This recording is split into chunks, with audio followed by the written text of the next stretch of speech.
All right, good morning. I think it's week, gosh, 21, which is when we are getting up there in this year, which is exciting. Who's got some gratitude to share or a shout out or any announcements that they want to make this morning? Anything you want to share this morning? Vorbeck, good morning. Yes, sir. You're up. Good morning, all. Yeah, I just want to give some gratitude to all the momentum we have right now in the space for military. If you haven't joined that, if you would like to join, I'll drop the link in the chat. We're doing some really, really incredible things, including having local ambassadors all around the country for place partners to interact with, and if they have questions. But one of the coolest things that we're doing is as a space for military community, we're having quarterly mass action community drives with the Place Gives partnership. And what that looks like is we pick an organization or we pick a family or we pick somebody out there in the veteran community that needs our help. And we just do a mass action fundraiser. And so this quarter, we are raising money for a very special family who unfortunately has gotten left behind by the bureaucracies and certain things that just get in the way of what our country promises to do for our families that have fallen Marines as fathers.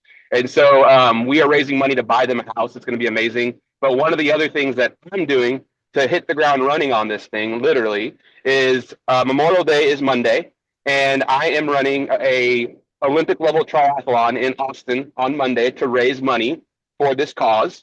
And anybody, actually, I'm just going to put my money where my mouth is. All the money that we raise between now and the end of Memorial Day, I will match. So please consider donating. Please consider helping this family, and also please consider being a part of my suffering. So awesome. Appreciate it. That's one way to put it. Absolutely, Kevin. Looking for that link. Awesome. Elizabeth, good morning. Good morning. I have a gratitude today. So, tomorrow I leave town to go to Destiny Marshall's wedding, who is one of our place partners. She actually joined Place because she knew Alex, Frank, and I super well, and we brought her over years ago. So, I'm just grateful for the true friendships that you can make in this business when you connect to others. I mean, she lives in South Dakota. I'm a bridesmaid in her wedding.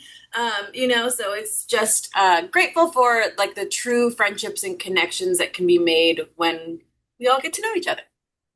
I love that. That's awesome. Oh my gosh. What a great share this morning, Elizabeth. That's cool. I love it. I love it. I think is Mary Simpson on this morning? Because if she is, even if she isn't, shout out to Mary. I know you did 1,000 dials yesterday.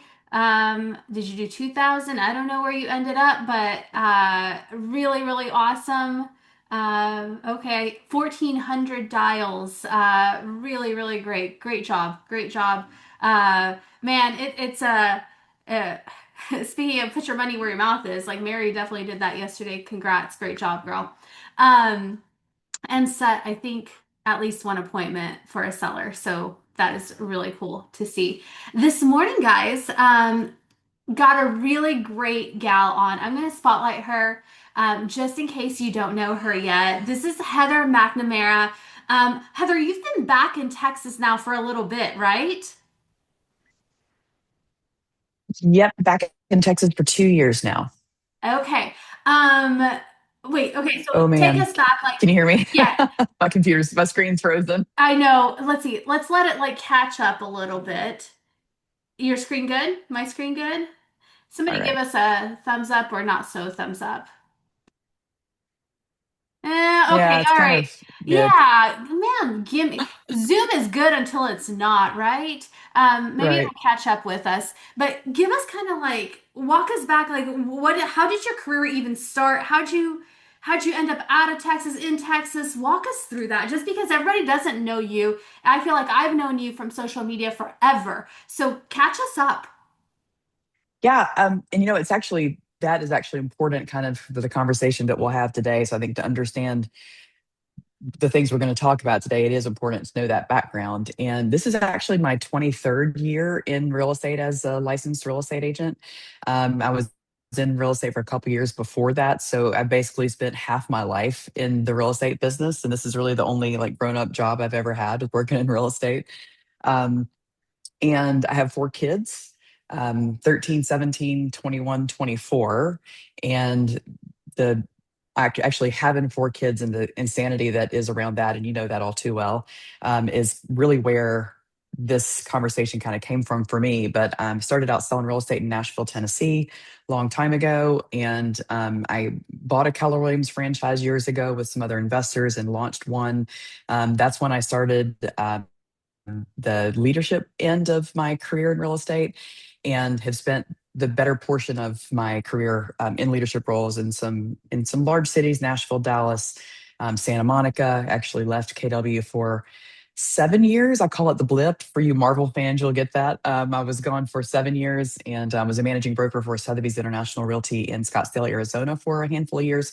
And then when COVID hit us, had 4 kids at home doing online school, and decided to leave that world behind and went into coaching with a coaching company, and was coaching luxury real estate agents in the United States and Canada. And then was lured back into the depths of Keller Williams a couple of years ago.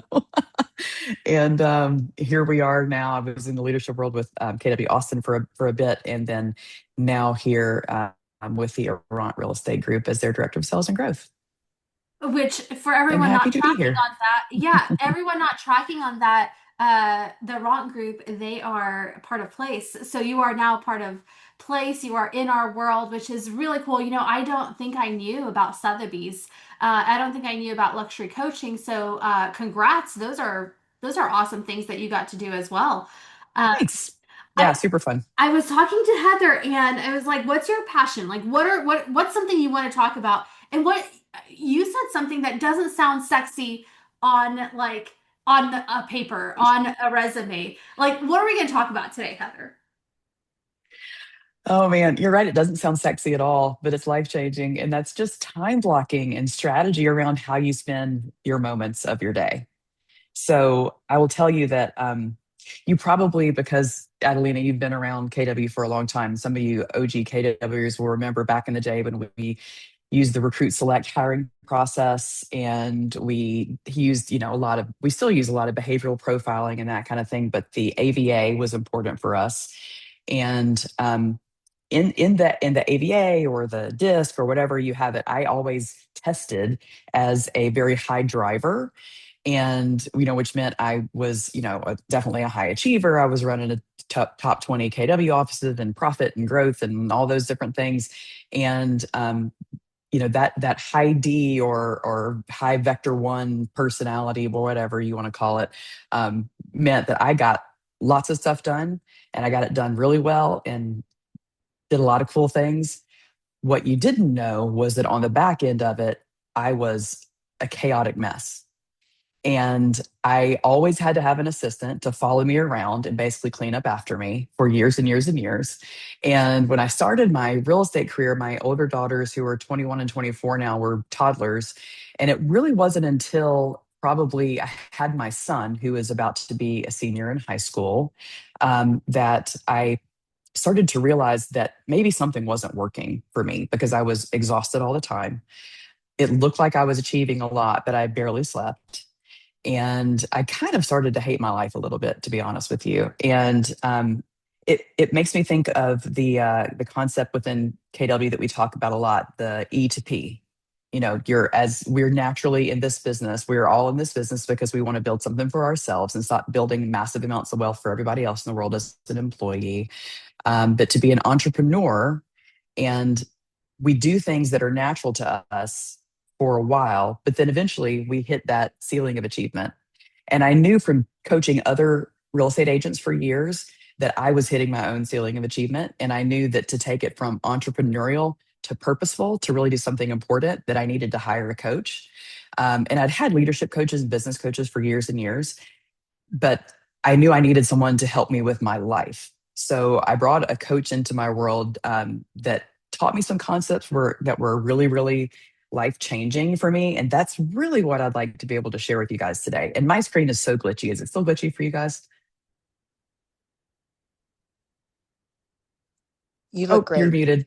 Yeah, I am muted. It's a little glitchy, but not anything that like we're totally All good. right. To hear you. Okay. All right. I want to make sure. All right, cool. So if I can, with your permission, Adelina, um, I want to share the screen with you, but Actually, let's talk about something else real quick first. Um, so there's a concept I want to teach you, but I want to go through one of the things that needs to happen for you first. And we talk about this in plays, we talk about it in Keller Williams courses and that kind of thing. But I want to look at it a little bit differently. So um, here's where I would start. If you're feeling like you're too bogged down in your daily activities, like you felt like I did, where you had just a trail of crap behind you and someone was always having to clean up after you or forgetting things or missing things. But um, and like for example, have you had that moment where your kid runs in your room at 6:30 in the morning? Is like, today's the day I have to bring cupcakes to kindergarten, and you had no idea that was that needed to happen. I had with 4 kids that happened to me a lot early on. Um, and so you have to create guardrails and systems around that to keep those things from happening in your personal world and your business world. So, we talk about time studies. A time study, I believe, is absolutely crucial in figuring out the basis of where you need to go so that you can time block and manage your life purposefully. So the first thing that I would do is grab, it doesn't have to be some fancy, formal sheet of paper. If you go into Our Place and you type in time study, there is a form you can use, which is awesome. But just grab a sheet of paper. And from the moment you wake up to the moment that you put your head on the pillow to go to sleep, I would write down everything you're doing in 15, 30-minute increments throughout the day so that you can start to figure out where you're spending your time that may or may not be important. We'll talk about what that means in just a second. Um, so the time study is important. And I mean down to like when you finally go to bed at night, are you scrolling, you're doom scrolling? Are you stuck in, watching a TV show like, gosh, Sweet Magnolias gets me. I don't know if you guys love that show on Netflix, but it's so bad and so sappy and awful. But it's so good that it sucks me in because I love those Southern women. And I could watch that show till like 2 o'clock in the morning. But much like, gosh, like I think about it like drinking. Like if you drink 1 or 2 glasses of wine that turns into 4 or 5, it might sound like a great idea at the time. The next morning you're going to be exhausted. You're not going to perform the way you should because of what you did the night before. Same goes for staying up too late.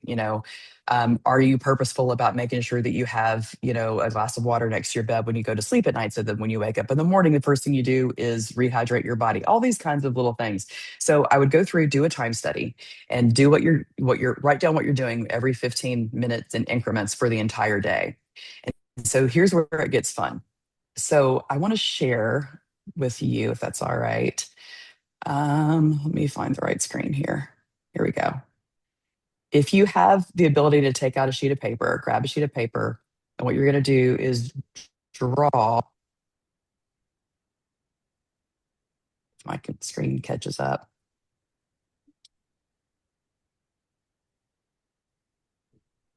Oh man, it's moving slow on my end.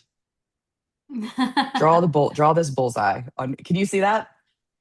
Not yet, but it'll pop up, I'm sure. There we go. How about now? You got There it. it is. Okay. So you're just going to draw on a sheet of paper this bullseye, cross, whatever you want to call it. It's not really a bullseye, is it? It's just I don't know why I keep saying bullseye. So you're going to draw that on a sheet of paper. And then the next thing to do is to go in and label it. And this is, some people, my coach didn't invent this. I didn't invent this. Some people call it the Covey quadrant. Some people call it the Eisenhower quadrant. I call it like a life-saving experience. So these are the 4 quadrants that you're creating. And so you'll go into the first quadrant on the top left side, write the words urgent and important. Quadrant 2 to the right of that is important, not urgent. Quadrant 3 on the bottom left is not important, but urgent. And then quadrant 4, not important, not urgent. So in the time study experiences that I've walked through, or exercises rather, what we typically do is we'll take that time study and then we'll color code it and say, okay, everything that only you can do, highlight it in pink. And then everything you should give to somebody else, highlight that in blue. I like to look at it a little bit in a different way. So I would take that time study and then I would go through each of those things that you're doing every day and plug them in to these different quadrants. So let me explain that a little bit more. So I didn't create this. See, I stole this from Google. But this is a great way to make this make sense. So the top left side is the important urgent. And these are the things that you have to do. They are emergencies. Things with clear deadlines, consequences for not taking immediate action. Um, some of these things could be in the real estate world. Let's say you executed a contract and you have a 7-day option period. And on day 6, you realize you did not schedule an inspection. So rather than spending time lead generating for new business, you're spending 3 hours on the phones begging inspectors to go to your property this afternoon because you're about to be in serious trouble. That's an emergency. Now, had you done that when you were supposed to have done it, which would have been a quadrant 2 activity, something that is proper and important that you do at the right time with the right people, then it would have happened at the right time and you wouldn't have had the emergencies. So the reality is, when you come across emergent type situations like that, like the inspection or something that's similar to that, typically it's because of something you didn't do properly or it's someone else's issue. So if the house is on fire or your hair is on fire or something is breaking or falling apart, it's probably somebody else's problem and not yours. 9 times out of 10, if you're living in quadrant 2, which is not urgent but important, meaning doing the right things at the right time, then you don't have to worry about the emergencies because they're not going to exist. Does that kind of make sense? Cool. Okay, so then quadrant 3. Sorry, you were going to say something? No, I was going to say how hard it is to get to that point. Yeah, for sure. Absolutely agree. Which is why this exercise is so important.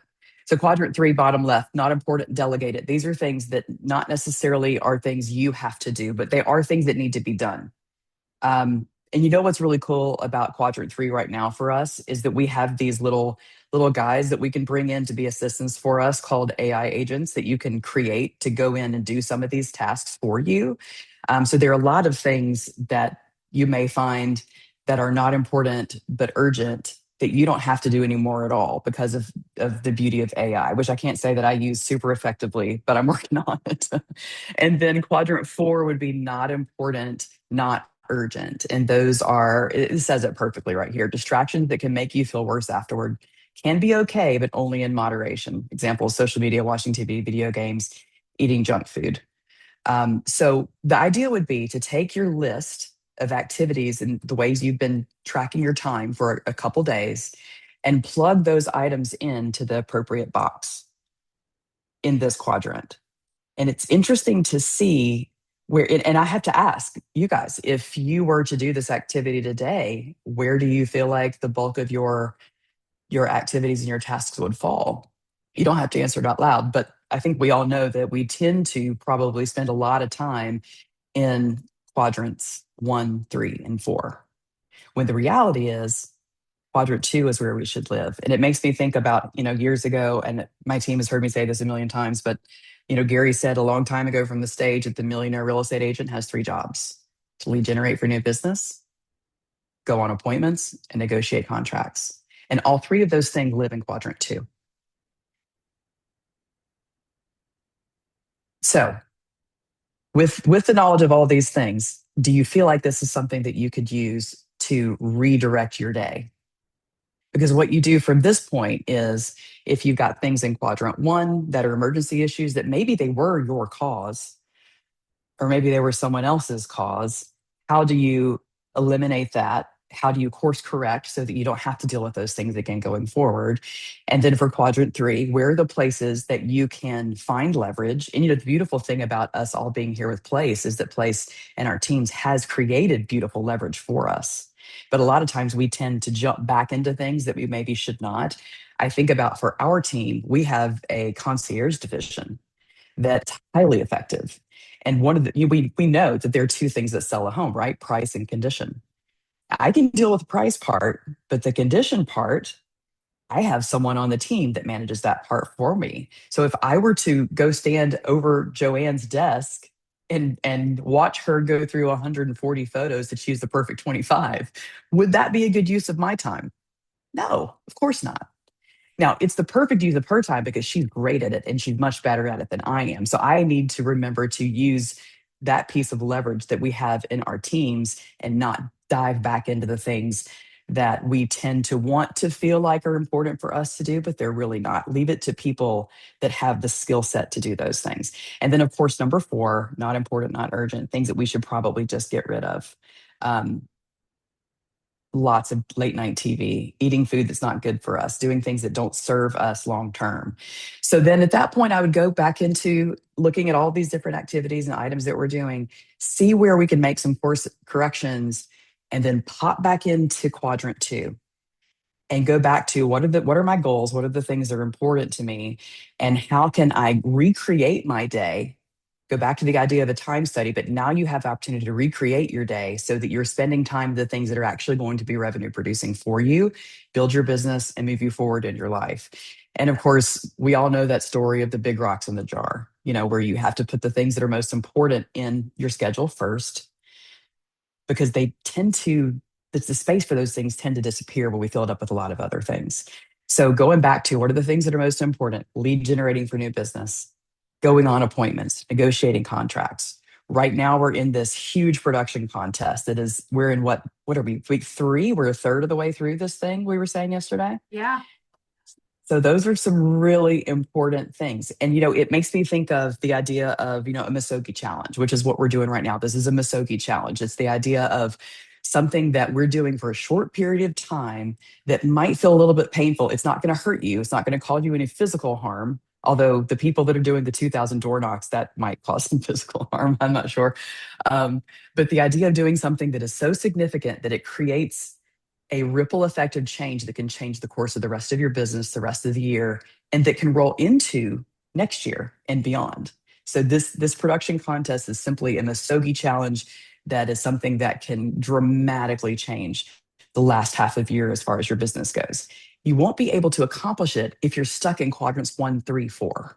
You have to fully live in quadrant 2, which is doing the right things at the right time with the right people when it's appropriate, and following your time blocking that you create from the activities you need to be doing in quadrant 2, and following them succinctly. And a pro tip that I would give you on that is set alarms on your phone. And if it's, I know for me, like I know when we're going to do power up at 8:30, I've got an 8:25 alarm that goes off to tell me time to start playing music before the power up starts. 11:15, we do a wrap up from our lead gen. I have an 11:14 alarm that tells me time to go be with the agents and do our lead gen wrap up. What are the different places when you have to task switch and move on to something else? Don't rely on the pop up on your computer screen to tell you that it's time, because you might not be looking at your computer. But you know what? Our phones are glued to us. So having that, unfortunately, our phones are glued to us. I can't say that it's a great thing, but it can help keep you on track. So setting an alarm when you need to switch to a new task is very important. And then 2, course correcting. At the end of every day, I have a 30-minute block in my calendar at 4:30, and it says GSD, which stands for get shit done. Pardon the language this early in the morning, but it's going back and looking at what did I not accomplish today that I should have, what emails needed to be returned, what phone calls need to be returned, and how do I then make a plan for what needs to happen on the next day, so that it's not just pack up, go home, be done with no clue of what's going to happen next. The intentionality of being prepared for the next day is crucial, especially when we're in this production contest mode, but just this life mode, because life moves fast and we're busy. And moving through the minutes of your day with intentionality are make and break you type of moments. You might look like you're a high achiever, but like me 15 years ago, I wanted to cry half the time because I was exhausted. I was worn out, and I was moving through the day, getting things done, but not being effective in some of the most important parts of my life, which was family, because I was too tired to give them attention when I came home, or I was catching up on work from the day that I didn't get to, or I was checking emails, or I was cleaning up a mess that I'd made because I'd forgotten to do something or whatever. And I felt like for a long time that I thrived in chaos. And I think a lot of us may live that way, where we feel like it's fun to be on the go. We love the drama and we love the highs and all the things. But the reality is, and we've talked about this a lot the past several months with Chris Suarez on our Friday partner calls, is that the beauty of our business is in the boring activities. And, you all know people that are high drama, that there's always some kind of emergency happening, and it's exhausting to be around. And I can say that I don't enjoy that. I don't enjoy the drama. I don't want to be around it. I like the chaos. I mean, I don't like the chaos, rather. I like the smooth, boring things, the days that go by and you get a lot accomplished. And that's when it becomes fun. Okay, I'm rambling. The end. We should have probably called this, we should have called this like stress management or burnout management because Okay, that's sure, what it, that's fair. I mean, that's what it really is. I look at this, Heather, and I'm like, okay, like if we if we look at our careers, anyone who's been doing this for more than a couple years, you know that the highs are high and the lows are lows, and there's not enough highs, right? Um, and and it's we think we're building these careers, but like you said, like what we're building a lot of times is chaos. And then there's a day that we're like, you know Yeah, what are we doing? Why are we doing this? Like, let me go to the next brokerage because that's going to fix it. Let me get out of real estate because that's right. going to fix it. And really, it's like everything you said, that's the fix. It's like right there, like how much of our life can we effectively live in quadrant two? Because one and three are high stress, high burnout, and quadrant four is like garbage. And we can't have too much garbage because then 100%. it's a landfill. So I love this. Yeah, this is a That's burnout great. management tool. Whether you guys are doing the production challenge or not, it's summertime. It's busy time, you know? So thank you for that. I Yeah. like that. Yeah, you're welcome. Heather, where can people connect with you? Like, how can they connect with you if they don't know you, if they ever want to get any questions answered, anything on this or luxury or Yeah, anything that sure. you're good at? Because you're good at a lot of things. 23 years in the industry Not is a really. I'm long only time. good at one or two things. I promise you that. But Let let's me. I'll I'll put my number in the chat. How about that? I love that. I love that. Guys, whether you're doing the production challenge or not, the next couple months are going to be busy. They should feel busy because it is summertime and people are out there looking for homes. They're out there listing their homes for sale. Some of that will feel very exciting, which is good. It should feel exciting, and some of it will feel like a drag. And that's what Heather is talking about, right? Like just getting your life to an effective version of you, a purposeful version of you, because we love the word entrepreneur, Heather, don't we? Yes, we Yet we do. know We all how love to be an entrepreneur. it's a good word and a bad word. So For I sure. love that. Appreciate you this morning, Heather. Thank you everyone for joining us. Next week we're going to talk about price reductions. So maybe if you've got some listings you've taken, or maybe you've got some listings you're gonna take. Let's chat about that next time. So we'll just continue this fun thing. Appreciate you, Heather. Appreciate you guys all. Have a great weekend, guys. Get that work done. Get it done effectively. Bye, guys. Bye.